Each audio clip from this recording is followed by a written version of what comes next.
Una cosmovisión es cómo concebimos todo lo que nos rodea, nuestra manera de ver el mundo, cómo vivimos nuestra sociedad, qué comemos, la música que escuchamos, cómo nos vestimos y las palabras que utilizamos. Yo soy Carol Perelman y te invito a acompañarme en este viaje a través del tiempo y de las ideas para descubrir cuáles fueron y cuáles son nuestras cosmovisiones.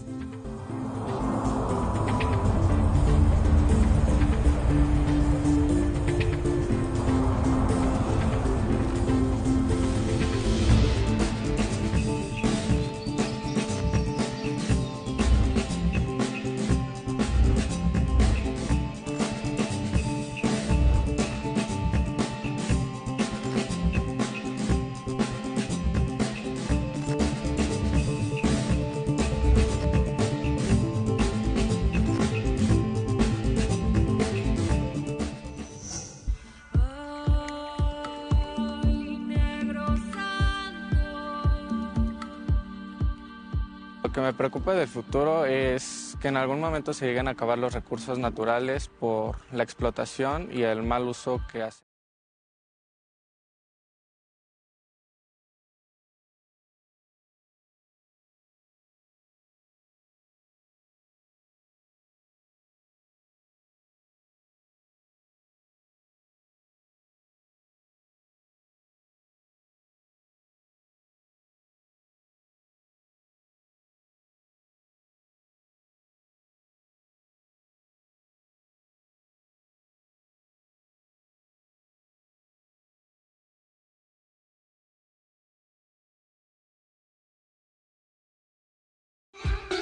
Hasta ahora, hemos explorado diferentes maneras de ver el mundo en el pasado y el presente en un intento de comprendernos como un conjunto de sociedades en constante transformación. Hoy, escucharemos diferentes expectativas y visiones sobre lo que nos podría esperar en los años por venir. Sin duda, las ideas sobre el futuro son y forman parte de nuestras cosmovisiones. ¿Y a ti? ¿Qué te preocupa del futuro? Deberíamos de preocuparnos porque no aumentara la población de seres humanos. Deberíamos de pensar en un planeta que pudiera alimentar un tiempo muy grande la vida de los seres humanos y de los animales en la Tierra. Nuestra Tierra tiene 4.500 millones de años. El Sol probablemente siga dándonos energía por 5.000 millones de años más y después se va a convertir en una enana blanca dentro de mucho tiempo. Entonces deberíamos de pensar en las generaciones futuras y deberíamos de pensar, digamos, en un planeta ecológico que pudiera mantener la subsistencia de todos los seres humanos. Yo creo que todavía nadie está pensando muy a fondo en esto. Todo el mundo está pensando en el próximo año o en el próximo presidente. Se habla mucho de que nos estamos acabando el planeta. Yo quiero hacer precisiones. El planeta no nos lo estamos acabando. El planeta está ahí, la Tierra está ahí, no nos lo estamos acabando. Lo que estamos destruyendo es la habitabilidad del planeta. Entonces, esa es la que tenemos que cuidar y tenemos que tener mucha atención sobre eso porque sí hay problemas de ecología en ese sentido. Estamos contaminando, no tenemos suficientes recursos agrícolas para que haya bienestar para todos los seres humanos que estamos y los que siguen. Entonces necesitamos tener más cuidado en cómo consumimos los recursos que existen, cómo consumimos el agua y cómo la cuidamos para el futuro. Si pensamos lo que sucederá en las próximas décadas, los números de quienes saben, no los números de los creacionistas o de los seguidores de Bolsonaro o de Trump, pues son aterradores las cifras que plantean. Se puede acabar la Tierra en 20, 30, 40 años, quizás no como planeta, pero ¿habrá supervivencia de nuestra especie en 30, 40 años? No lo sé. Así como leemos los datos, veo que todo va a cambiar de una manera muy negativa para hijos, nietos, y en tiempos muy cercanos. Los números son aterradores. Hay que disminuir la contaminación en todos los niveles. El cambio climático es efecto de la contaminación atmosférica, y yo creo que es una de las amenazas más grandes que tiene en este momento la humanidad. Para contrarrestarla se requiere crear conciencia del problema y dotar a la sociedad con herramientas que permitan iniciar el camino hacia eso que llamamos el desarrollo sostenible. Pero para lograr esta finalidad debemos tener una mejor educación en ciencias, en todas las ciencias, tanto las naturales como las sociales. Y luego hay una serie de preguntas importantes que se han generado en la astrofísica. ¿Qué es la materia oscura? ¿Qué es la energía oscura? Que son dos cosas que tienen nombres parecidos, pero son cosas totalmente diferentes. Y la respuesta a todo esto está definitivamente en el futuro. Hace 20 años, probablemente, si se hicieran las preguntas que están haciendo ahorita, las respuestas no serían tan precisas como son ahora. Y todavía tenemos que entender qué es esto de la energía oscura y qué es esto de la materia oscura. Hay que seguir investigando sobre estos temas. Seguramente surgirán otros temas y ojalá nos preocupemos por el desarrollo también de las sociedades humanas, de que la brecha entre los que más tienen y los que menos tienen disminuya para que tengamos un planeta más habitable y para que tengamos sociedades más agradables. Es fundamental que haya mejores condiciones de vida, que haya mejor educación en la región, que haya mejores hospitales, ¿no? Que tengan alternativas laborales dignas, que les paguen correctamente el ajonjolí, la jamaica, el limón, la papaya que producen. Y, por supuesto, que el desarrollo inmobiliario y hotelero, por un lado, sea respetuoso con el medio ambiente y que sea una derrama económica real para la gente que vive ahí, no para el inversionista que solo va a tener más dinero como siempre. El nahualismo va a seguir existiendo siempre y cuando el medio ambiente sea respetado y en los pueblos negros se puedan seguir ejerciendo sus derechos culturales.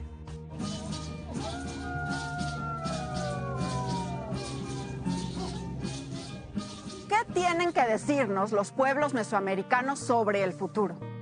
Como habitantes del mismo planeta, podemos compartir preocupaciones, pero los enfoques y visiones sobre cómo afrontarlas suelen ser distintas.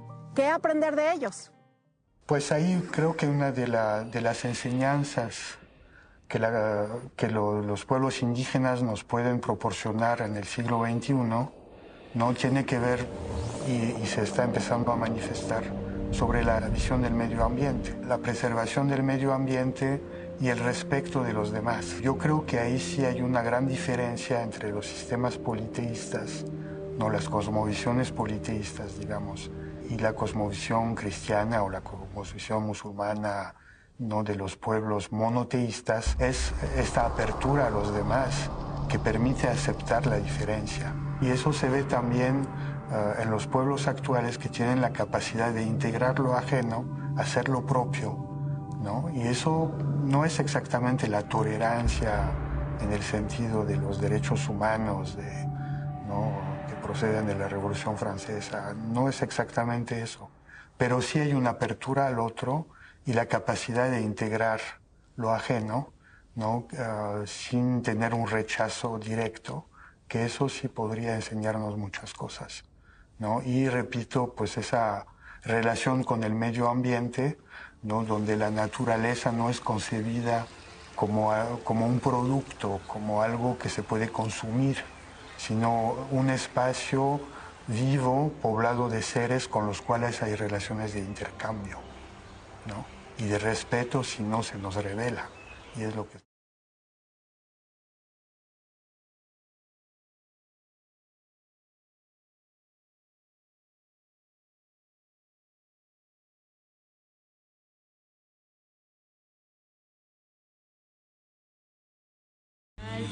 Yo me puedo imaginar un proyecto de reorganización de cómo se maneja el patrimonio en México.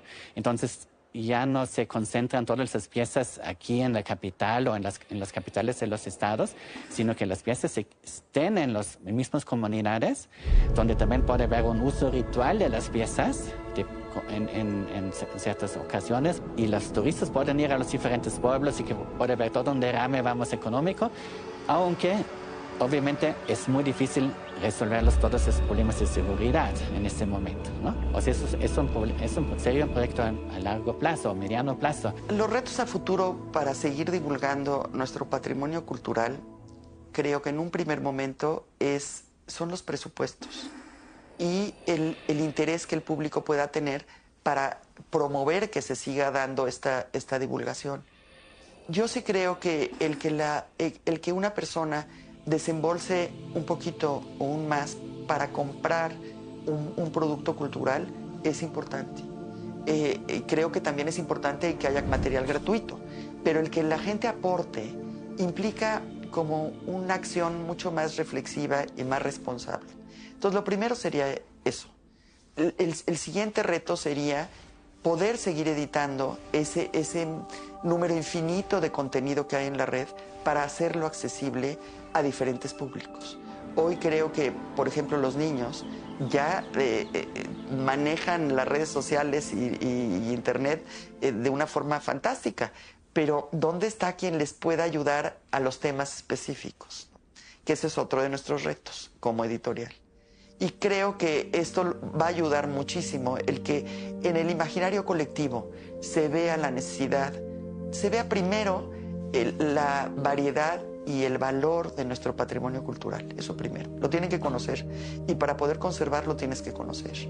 Entonces, el que podamos divulgar lo que hay, para que después todas las comunidades, todas las personas, las instituciones, pues nos ayuden a conservarlo. La labor de conservación en un país como México, de nuestro infinito patrimonio cultural, es de un músculo que no alcanzan los recursos, no alcanzarán nunca si quisiéramos sacar a flote todas las zonas arqueológicas y todo lo que conocemos, pero ayudará que estemos conscientes de que lo tenemos. A mí me preocupa del futuro lo que pueda pasar, ya que hemos vivido tiempos difíciles y todavía es una incertidumbre el saber qué va a pasar, no solo académicamente, sino pues mundialmente. Hemos visto que somos una sociedad pues muy débil en muchos aspectos y se ha reflejado en nuestra manera de vivir. Lo que me preocupa del futuro es que las contaminaciones lastimen al medio ambiente. Los bosques están incendiando, las calles llenas de basura. Lo peor es que las aves están un poco en peligro de extinción, los pájaros carpinteros y también los osos polares pierden todos sus hogares. Los bosques se incendian y ahí se pierden menos árboles, los que nos quita oxígeno. A mí me preocupa que nos quedemos sin árboles y que los animales se estén extinguiendo.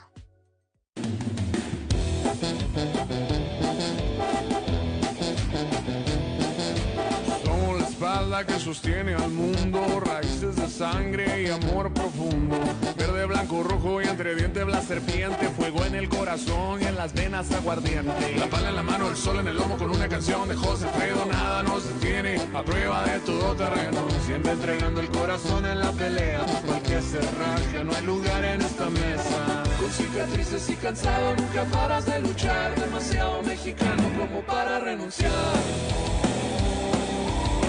Demasiado mexicano como para renunciar. Demasiado mexicano como para renunciar. Demasiado mexicano como para renunciar. Demasiado mexicano como para renunciar.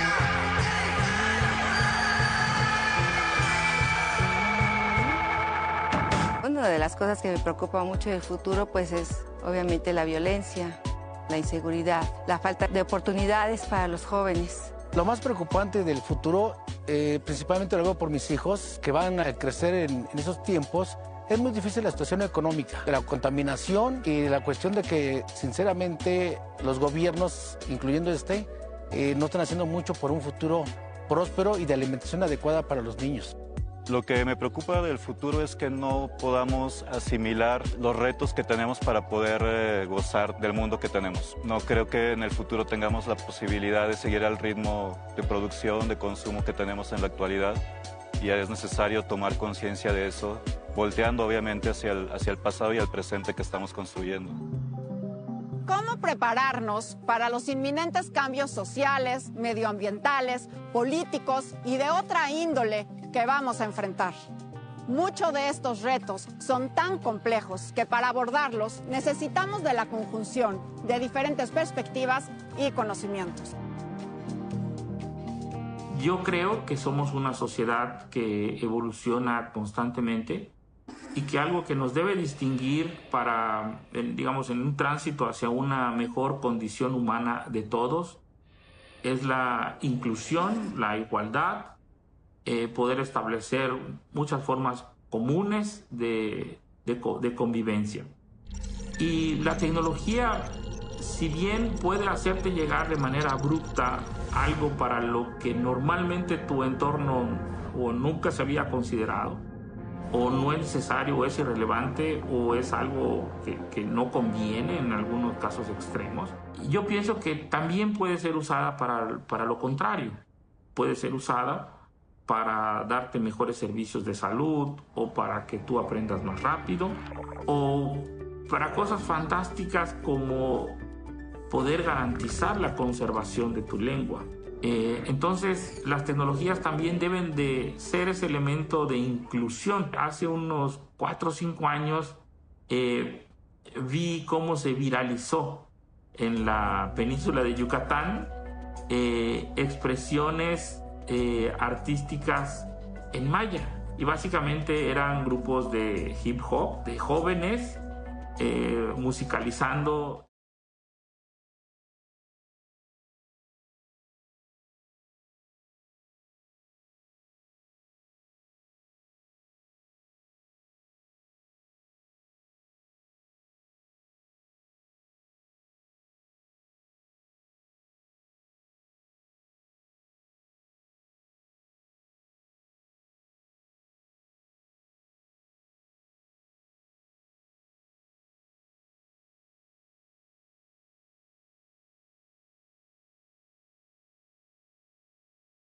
Entonces, como esos pensamientos de que ya las generaciones también están cambiando las ideas, pero positivamente, alguien quiere salir, pero también a regresar con estos conocimientos de afuera, cosa que yo he hecho todo el tiempo, ¿no?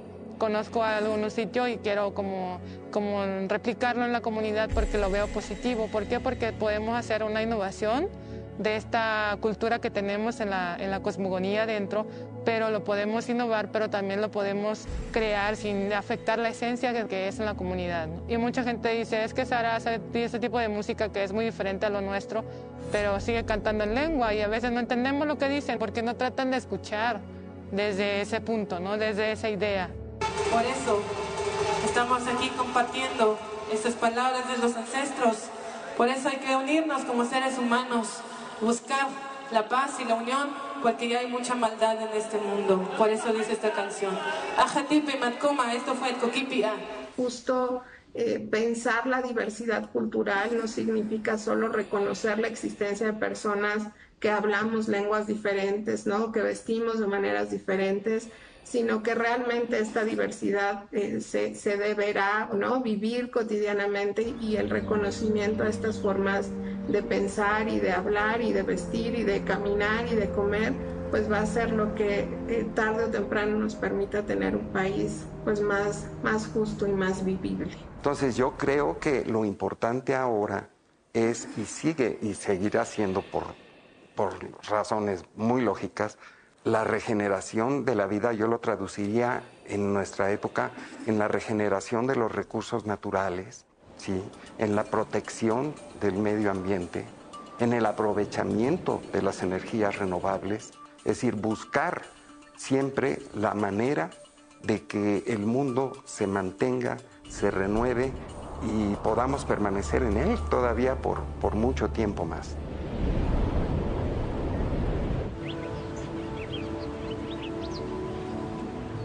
El pulque, por desgracia, se enfrenta a la extinción. Se enfrenta a la extinción por múltiples factores. Primero, por los hábitos de consumo, que están ligados sobre todo a las bebidas extranjeras, tanto fermentadas como destiladas, pero también, por desgracia, al cambio del uso de suelo, como lo podemos ver en Milpalta. El agave es futuro, no debe de ser pasado.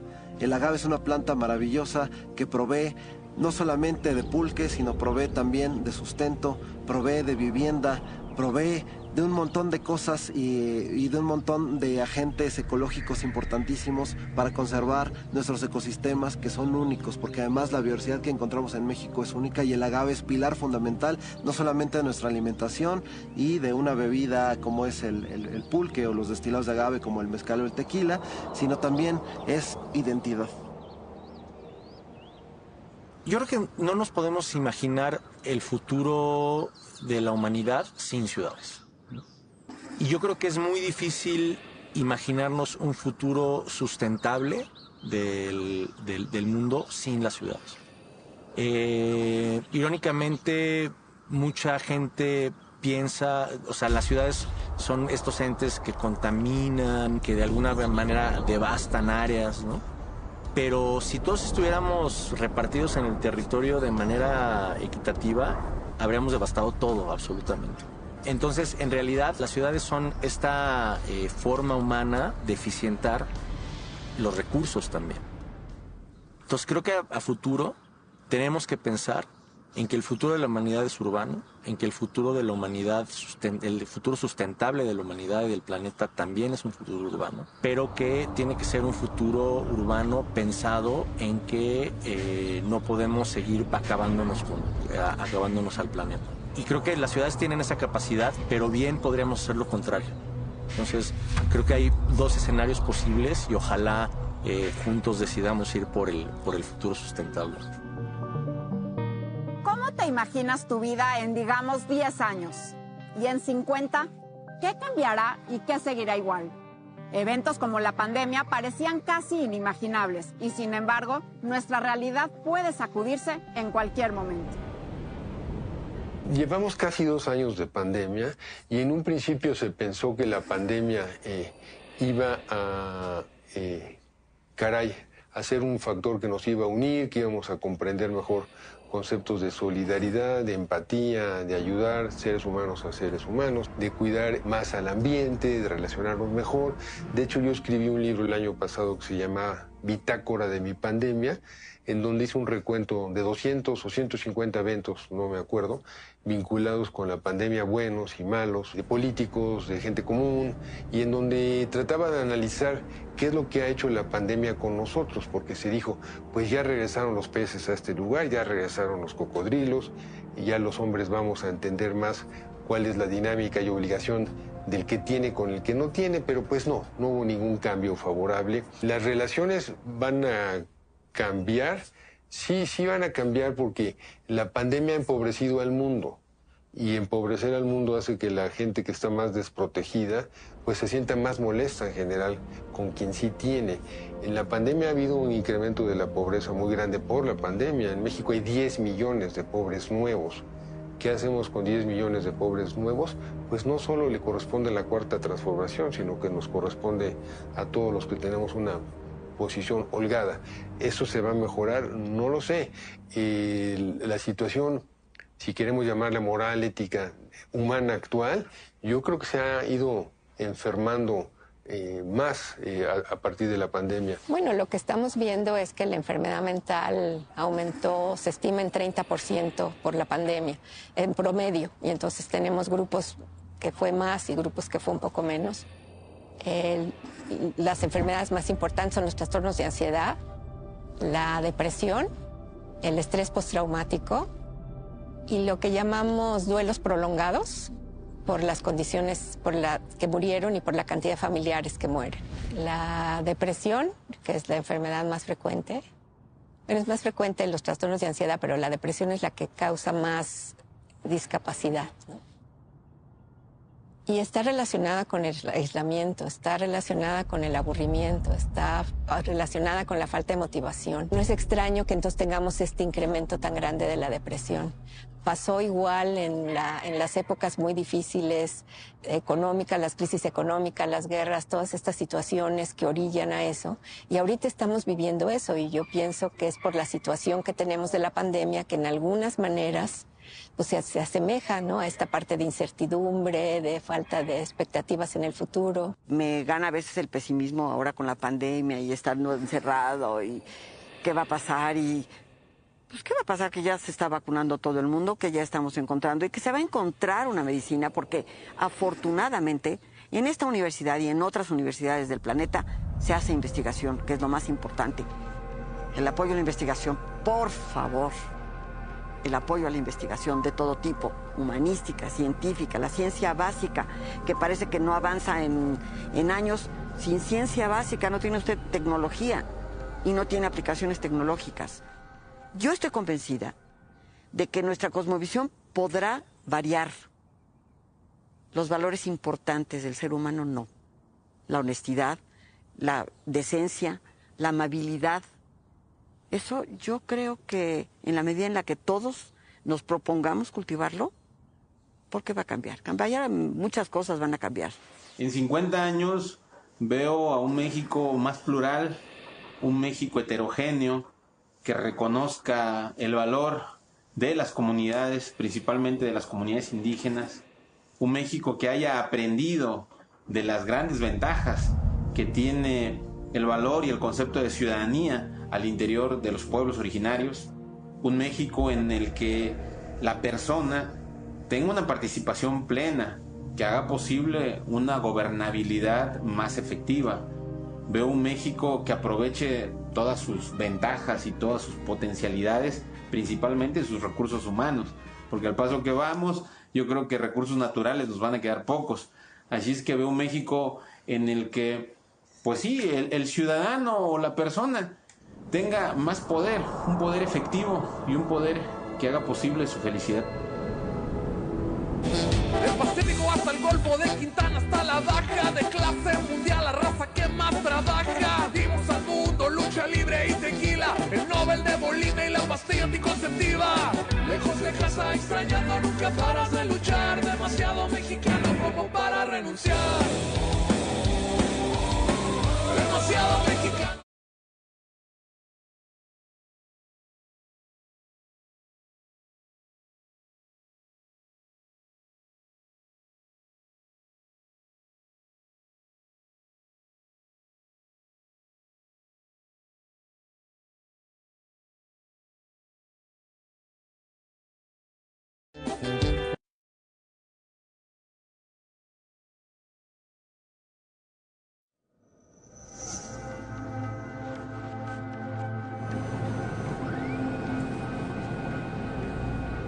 Ahora, los sistemas complejos, y este centro es un gran ejemplo de eso, requiere de la participación para resolver un problema como cambio climático, como contaminación ambiental, como sobrepoblación. Requiere de la participación no solamente de los químicos o de los biólogos, requiere la participación de muchos científicos sociales, políticos, naturales, matemáticos, y eso va a ser en beneficio del desarrollo de la cultura y de los seres humanos y de la preservación del medio ambiente. Puedo poner un ejemplo en donde se necesita la interacción de muchas disciplinas, y es la sobrepoblación, el crecimiento desmedido de la población, que ha acarreado muchos problemas que no teníamos antes, hace 100 años, cuando éramos 10 o 100 veces menos personas. Ahora tenemos problemas de distribución y escasez de agua, de contaminación, tanto del ambiente como de los lagos, los mares, el hacinamiento en las ciudades, el calentamiento global. Y el problema del crecimiento desmedido de la población ya tiene una solución técnica, que pues son las píldoras anticonceptivas, que son los preservativos, es digamos la solución técnica a este problema. Y esa solución está a la mano de cualquiera, pero Aquí se necesita la participación también de las ciencias sociales y las ciencias políticas, porque el tener la solución técnica no ha sido suficiente para detener el crecimiento desmedido de la población.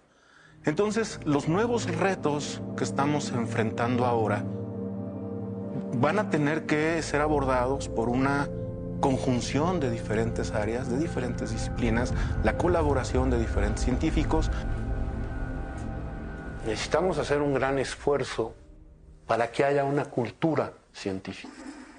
Porque, aunque por supuesto hay valores que vienen del pasado, valores de muchos tipos que las civilizaciones han descubierto, también hay grandes problemas de una visión muy parcial, muy polarizada, nosotros, ellos, mi grupo, mi religión, mi política, la ciencia habla precisamente de todo lo contrario. Si debe haber una religión remanente, es la de la tierra, de respetar a la tierra. Solo una visión de esta índole, humanista y racionalista, y basada en evidencia, puede ayudarnos a sobrevivir. En los 70s, los ecologistas que trabajaban la selva amazónica, que como ustedes saben, es uno de los ámbitos mundiales con mayor diversidad natural en el mundo, ¿sí?, se empezaron a preguntar si esa diversidad natural era un simple producto de la naturaleza o en realidad era el resultado de la propia acción de los pueblos indígenas amazónicos a través de los desplazamientos nómadas que realizan dentro de la zona. Y descubrieron algo extremadamente importante, que la diversidad de especies vegetales y animales que hay en el Amazonas se debe en gran medida al desplazamiento cultural de los propios pueblos indígenas que habitan en esa región. En la medida en que trasladan granos, mueven semillas, esto hace, digamos, que la diversidad sea extremadamente amplia, que sin la intervención del hombre no se habría dado en realidad en estos términos. Esto quiere decir que indígenas y modernos, ¿sí?, compartimos en realidad la misma premisa, en el sentido de que hay que restituir los recursos naturales a través de los medios culturales que poseemos, sembrando árboles, limpiando los océanos, promoviendo una cultura de respeto hacia otras especies distintas a la nuestra. Pero solamente lo podemos hacer con los recursos culturales de los que disponemos.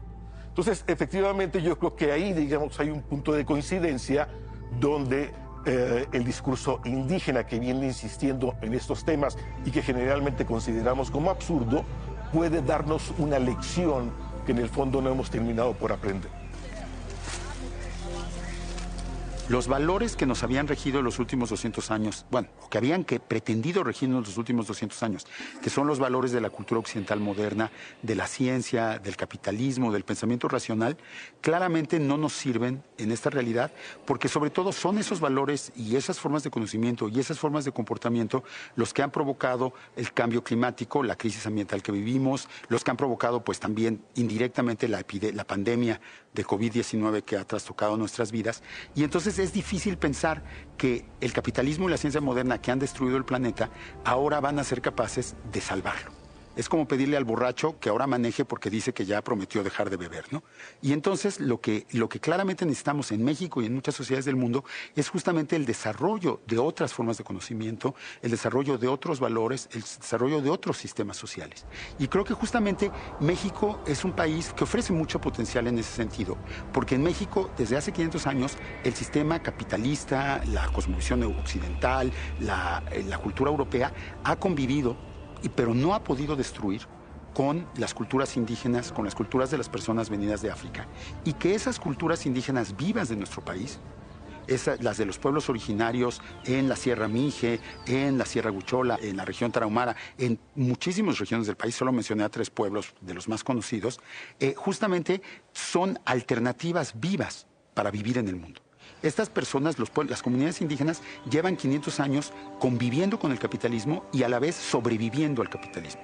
Y ahora que nosotros, como humanidad, el mundo en su conjunto, tiene que encontrar una manera de sobrevivir al capitalismo, porque el capitalismo está destruyendo nuestro mundo, pues justamente los que conocen el camino para sobrevivirlo son los pueblos que llevan 500 años sobreviviéndolos. Yo me imagino un futuro, y lo estamos viendo, vamos hacia allá, un futuro en donde, a pesar de que sabemos que estamos dañando los ecosistemas, que estamos dañando las condiciones que mantienen nuestra propia vida en el planeta, creo que tenemos ya mucha inercia y nos vamos a estrellar contra la pared. Si no metemos el freno a fondo en serio y se toman decisiones que a lo mejor no van a ser muy cómodas para todos, lo más probable, y ese es el futuro que yo creo, que yo me imagino, es que nos estamos yendo al precipicio porque no veo realmente que haya cambios. Voy a poner un ejemplo, si ustedes quieren, trivial, pero se puede escalar a lo que está ocurriendo. He asistido a muchas conferencias sobre cambio climático en donde nos muestran predicciones horribles, donde nos muestran lo que va a ocurrir, y toda la gente salimos consternados y toda la gente salimos muy preocupados por el futuro. Saliendo de ahí, nos subimos a nuestra gran camioneta de SUV y nos vamos hacia nuestras casas. Creo que es algo que es muy contradictorio, porque sí nos preocupa, pero no estamos dispuestos a cambiar nuestros estilos de vida. Y esta es la inercia, el no querer cambiar tu estilo de vida es justo lo que hace que no metas el freno a fondo. ¿Por cuál futuro lucharía yo? Por un futuro en donde haya justicia. Creo que habiendo justicia, muchos de los problemas que padecemos se acabarían, y desde mi punto de vista, el meter el freno a fondo para no irnos al precipicio es justamente modificar nuestros sistemas de justicia para hacer que funcionen y funcionen muy bien. Y esa es una lucha que a mí sí me gustaría dar.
Desde el origen, hemos tratado de entender nuestro paso por el mundo. Y a lo largo de 13 capítulos, exploramos la riqueza de ideas y símbolos de las cosmovisiones y su lugar en las sociedades contemporáneas. Si tuviéramos que elegir un mensaje final, sería que nuestras cosmovisiones son la manera de crear el mañana en el que queremos vivir. ¿Y tú, por cuál futuro lucharías?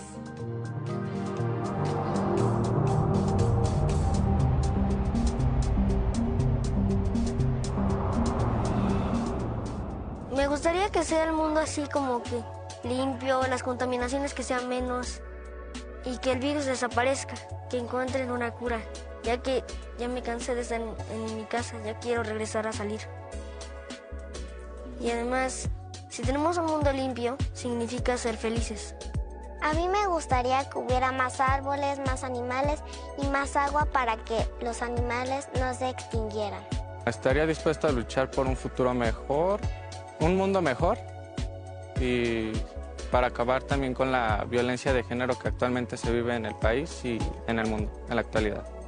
Yo estoy dispuesta a luchar por un futuro en el cual pues aprendamos más, seamos más conscientes y precisos en las cosas que hacemos para que sea un futuro mejor. Estaría dispuesto a luchar por un futuro donde hubiera el compromiso de todos, el regreso a las comunidades, para poder construir desde abajo esa posibilidad de diferencia. Actualmente el tejido social está demasiado destruido y si no regresamos al principio de la comunidad, no vamos a poder reconstruirlo. Estaría dispuesta a luchar por el bienestar de mis hijos. Estaría dispuesta a luchar por mejores oportunidades para ellos, por una vida mejor, por un gobierno mejor, por una situación global mejor, en cuestión de todo, política, social, ambiental. Yo estaría dispuesta a todo para que ellos estuvieran mejor.